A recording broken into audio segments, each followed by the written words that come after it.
おめでとう。諸君らは今日晴れて FS の隊員となった。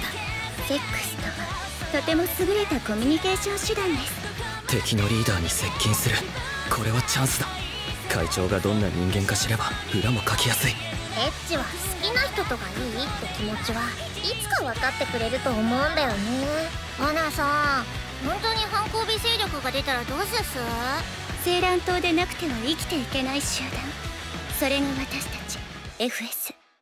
Você gostou desse pré-envio aqui? Ok, pessoal? Ok, pessoal. Já seguiu aqui o canal, ative o sininho de notificação, beleza? Beleza? E pode deixar aqui debaixo qualquer comentário, ok?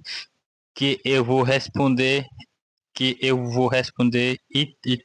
também vou dar conta a todo mundo. Beleza? Já estou. Beleza? Meu canal Anisho Next. Beleza? Até tchau.